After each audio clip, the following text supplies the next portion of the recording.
I haven't been in this contracting game long, but I have learned a couple of lessons that I wish I had known several months ago when I got started. These are lessons that could have saved me a lot of time, a lot of money, and a lot of heartache, so I hope you'll kind of listen along and share some lessons of your own in the comments section. So, I have my own contracting, freelancing, consulting thing. Don't really know what to call it, that I've been running for probably the better part of like 6 to 8 months now. I've got a handful of clients that have been awesome so far. Haven't really had any major difficulties, despite a couple of these lessons sounding like I did. But I did learn some lessons fairly quickly the hard way right off the bat.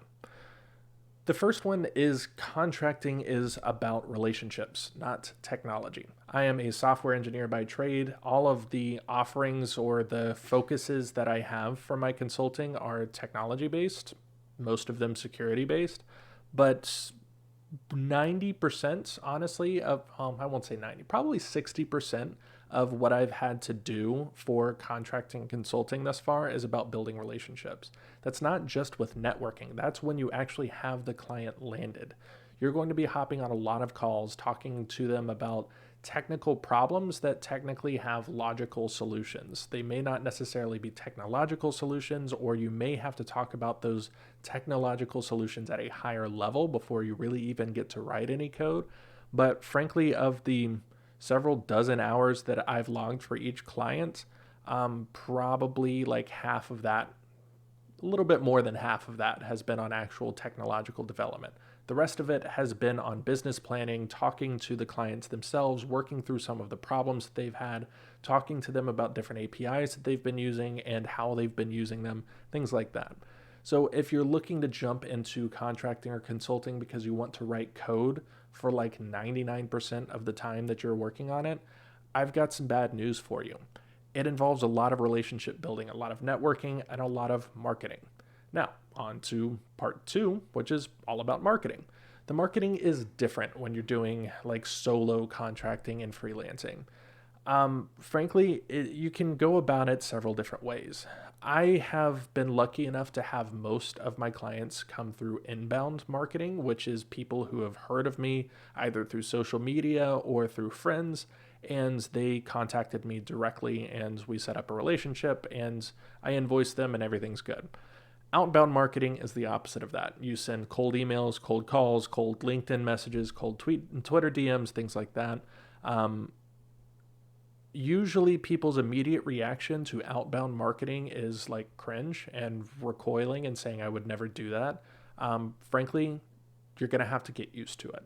If you want to build up any large like size clientele, like much larger than mine, then you're going to have to do some sort of outbound marketing, or at least doing a ton of work on content creation, SEO, things like that, to start building that inbound. Most of the clients that you're going to get, frankly, are going to come from word of mouth from your initial clients. So you're going to have to build up that initial foundation in order to start getting that word of mouth in. So marketing is different. It's not all about just throwing as much money as humanly possible into Google ads or Facebook ads and hoping that people go to your landing page and that enough of those people actually convert. That's just not really going to be how it works. So you're going to have to start building relationships. You're going to have to start talking to people. You're going to have to, really build up your clientele from the very like ground up, because you are the only person doing it. You have to handle the marketing, the technology, the actual working with clients, setting up meetings, all of that at first. Now, you might build up this giant agency where most of your stuff is either automated or you hand it off to somebody else. That's great. That's what I want to do someday. But in the beginning, it's all about relationship building. It's all about that kind of like content creator type marketing. It's all about the SEO. It's all about building up as much inbound as you can while focusing on outbound as well. One of the things that I've honestly started to focus on a little bit more is building out, for example, the sales copy on my consulting page. It's absolute shit.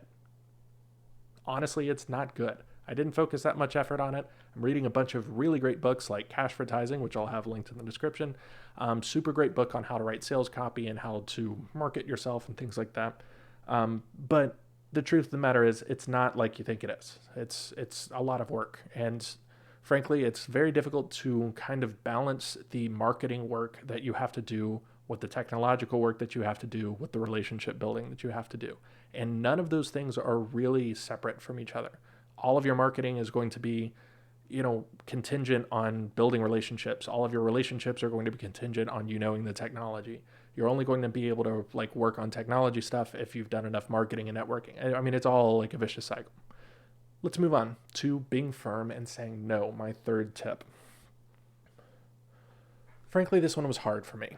I'm not a yes man necessarily, but I really like to make sure that the client is happy with what they get. And if they come to me with a request, it's been difficult for me to learn how to say no. That said, it's incredibly important. I've had several instances where people have tried to get me to work on weekends for less than the going rate that I gave them for working on weekends. Another mini tip, have one rate for daytime hours between 9 and 5, have another rate for weekend hours or hours after 5 o'clock or before 9. That's just, it saves you a ton of time. It makes sure that your client is really going to make sure that the work that they want you to do after hours or during the weekend is worth it, because they're going to be paying more for it. Anyways, be firm and be comfortable in saying no. If somebody says something that they want you to do, or some kind of request for some work that is kind of outside of the scope of what you would normally do, tell them no. You have that power. You're a consultant or contractor. You have the power to say that is outside of my scope. Now, a very, very valuable thing that you can do is build relationships with other consultants, contractors, freelancers, whatever, and say, hey, if I ever find some work in this area, I don't want to do it. If you want to do it, I can hand it off to you. You can develop some sort of financial relationship with them, basically saying there's a finder's fee involved. But honestly, I've built up a relationship with a couple of contractors and freelancers where if somebody gives me a job that I don't want to do, say something like much more IT related, I hand it off to somebody else, saying you can have it. I don't want their business. If they want you to work on the weekends when you're out on vacation, say no, period. Tell them I'll get back with you when I come back. And that kind of leads very nicely into my fourth tip out of 5. Always be willing to fire a client. As a contractor or consultant or freelancer, 99% of your work is going to be done on a voluntary basis. Not meaning you're doing it for no pay, meaning you can decide to stop doing it whenever you want. Firing a client is a very messy and upsetting thing for everybody. Sometimes it has to happen. I haven't had to do it yet. I imagine I will have to do it eventually, but I haven't had to do it yet. But firing a client is all about telling them, hey, our relationship isn't working out. It's basically a breakup. You tell them our relationship isn't working out. It's you're asking me to do all of these different things outside of our scope. You're asking me to do all of these things without pay. You're not paying your invoices on time, things like that. Just tell them the reason why the relationship isn't working out and cut it. And always be willing to do that. That's why I don't necessarily recommend people jump straight out of a job and straight into consultation, freelancing, contracting, all of that, because for a while it's going to take you a bit to build up enough clients to really sustain you. I'm not there yet, frankly. I don't have near enough clients or near enough work that I could be doing to replace my 9-to-5 job. That's why I'm still doing it. So I would never recommend anybody who has not already built up a fairly large clientele to immediately jump into freelancing or consulting or contracting, just because you're probably going to have to fire a couple of clients in the beginning. It's going to take you a while to niche down, which we're going to talk about in a second. It's going to take you a while to really figure out how to pull off that communication with your clients. It's very difficult. But if you're always willing to fire a client, you're never going to feel like you're going to get stuck doing something you don't want to do. And that is one of the most miserable things ever. That is the reason why so many people are wanting to leave their 9-to-5 job and do contracting or consulting, because they can pick the work that they get to do. That no doesn't have to come in the beginning. You can decide to cut off a relationship with a client anytime you want. Obviously, there are good and bad ways to do it. If you're in the middle of a project and things have been going well and you just on a whim decide that you don't like the client anymore, probably shouldn't just cut it like that without kind of figuring out a kind way to off-ramp things. Like I said in the beginning, contracting, consulting, freelancing, all of those different things are all relationship based. If you really start screwing up those relationships, like several of them, then all of a sudden you've got a bad reputation. I mean, again, it's just like dating.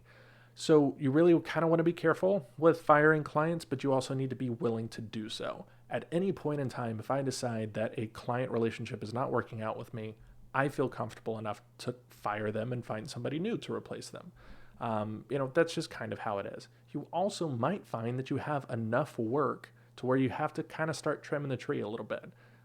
Your rates will start going up at some point in time, and all of a sudden you've got a lot of like lower market folks that you've been working with for a long time at a much lower rate, and you've got a ton of upper market folks that you just started working with at a much higher rate. Well, when push comes to shove, who are you going to work the most for? You're going to have to either fire the client or cut back on hours. That's just part of it. So always be willing to fire your client. And I hinted at it earlier, but the fifth and final tip would be, at first, you may not get to niche down. I have this idea in my head of what kind of consulting and contracting I want to do. That is not really jiving very well with the kind of contracting and consulting I'm doing right now. That's not to say that I'm miserable doing the work that I'm doing. I'm not. It's very fulfilling work. I think it's really cool stuff. But at the same time, that niche that I want to chase after is going to take a while to build my reputation in. So I'm not going to be able to do that niche just right off the bat like I would like to. Now, some people might disagree with this. This is probably the tip that I'm the least sure about. I might be doing this wrong. But quite frankly, I don't feel comfortable in really just hyper focusing on this niche and turning down tons and tons of client work just because this is the one thing that I want to do. Eventually, I'll angle my way into that, maybe upsell a couple of customers on this specific niche that I want to focus on. But for right now, I'm okay doing the kind of general engineering niche that I'm doing right now. So, if you've been doing contracting or consulting work for longer than me, or if you've been doing it for just as long as me, I would love to learn some of the lessons that you've learned yourself. This is all about kind of sharing stuff so that people can avoid the mistakes that a lot of people make right off the bat. So if you've got any other hints that you would add to this list, let me know in the comment section below. Take it easy. Peace.